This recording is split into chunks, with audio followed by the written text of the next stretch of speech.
날마다 쓰는 나의 신앙일기 TV 데일리 큐티 나무향기입니다. 오늘은 히브리서 2장 1절부터 4절을 묵상하겠습니다.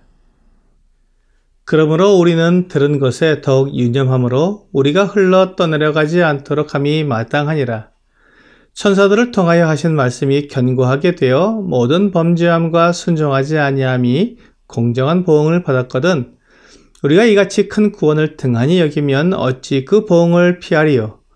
이 구원은 처음에 주로 말씀하신 바요 들은 자들이 우리에게 확증한 바니 하나님도 표적들과 기사들과 여러가지 능력과 및 자기의 뜻을 따라 성령이 나누어 주신 것으로서 그들과 함께 증언하셨느니라. 하나님의 아들이시며 선지자보다 뛰어나시고 천사보다 뛰어나시며 모든 능력과 권세로 세상을 다스리시며 하늘과 땅도 변하고 옷처럼 갈아입게 되지만 영원히 계시는 그리스도께서 우리에게 말씀하고 계십니다. 그러므로 우리는 그리스도께서 하시는 말씀을 유념해야 합니다. 가볍게 여기고 함부로 판단해서는 안 됩니다. 그렇게 하면 마치 반지가 손에서 미끄러져 빠져나가듯이 우리도 진리에서 벗어나게 될 것입니다. 그리스도께서 하신 말씀을 가볍게 여기면 그에 대한 결과는 두려운 것이 될 수 있습니다. 이스라엘 백성들은 천사를 통해 율법을 전해받았습니다. 그렇게 천사에 의해 주어진 율법을 어기게 되면 그에 대한 공정한 보응을 받았습니다. 율법은 철저한 보응을 약속하고 있습니다. 눈에는 눈, 이에는 이로 보응을 하게 되어 있습니다. 율법을 어기는 사람은 그에 대해 반드시 심판을 받아야 합니다. 그런데 주님께서 약속해 주시고 복음을 들은 제자들과 많은 사람들에 의해 확증된 구원을 등한히 여기면 그가 결코 보응을 피할 수 없을 것입니다. 사도행전 4장 16절은 이 사람들을 어떻게 할까? 그들로 말미암아 유명한 표적 나타난 것이 예루살렘에 사는 모든 사람에게 알려졌으니 우리도 부인할 수 없는지라 라고 말씀하고 있습니다. 베드로와 요한이 기도하러 성전에 올라가다가 성전 미문에 앉은 걷지 못하는 사람을 낫게 해주신 것에 대한 이야기입니다. 베드로와 요한이 걷지 못하는 사람을 걷게 한 것은 베드로와 요한의 능력이 아니었습니다. 예수 그리스도를 믿고 전하는 그들의 메시지를 확증하기 위해 주님께서 이 능력을 보여주신 것입니다. 그러자 이어지는 17절과 18절은 이것이 민간에 덮어지지 못하게 그들을 위협하여 이후에는 이 이름으로 아무에게도 말하지 말게 하자 하고 그들을 불러 경고하여 도무지 예수의 이름으로 말하지도 말고 가르치지도 말라 하니 라고 말씀하고 있습니다. 제사장과 백성의 장로들이 하나님의 역사를 막으려고 했던 것입니다. 그들이 분명히 인정할 수밖에 없는 그 이적을 보면서 그 소문이 퍼지지 않도록 베드로와 요한의 입을 막으려고 했습니다. 그러나 베드로와 요한은 19절과 20절에서 베드로와 요한이 대답하여 이르되 하나님 앞에서 너희의 말을 듣는 것이 하나님의 말씀을 듣는 것보다 옳은가 판단하라. 우리는 보고 들은 것을 말하지 아니할 수 없다 하니 라고 말씀했습니다. 그들은 하나님의 놀라운 일들을 막아보려고 했습니다. 하지만 베드로와 요한은 그들이 보고 들은 것을 말하지 않을 수 없다고 말했습니다. 이렇게 그리스도의 제자들은 분명하게 그리스도의 사역에 함께 했습니다.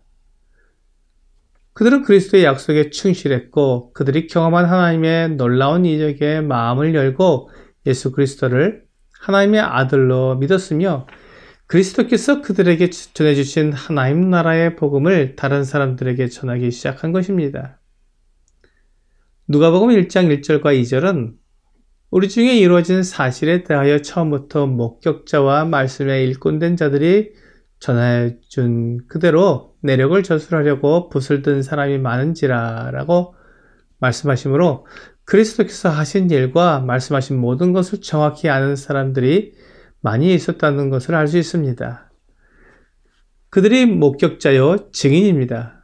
사도행전 1장 1절부터 3절은 데오빌러여 내가 먼저 쓴 글에는 무릇 예수께서 행하시며 가르치시기를 시작하신부터 그가 택하신 사도들에게 성령으로 명하시고 승천하신 날까지의 일을 기록하였노라.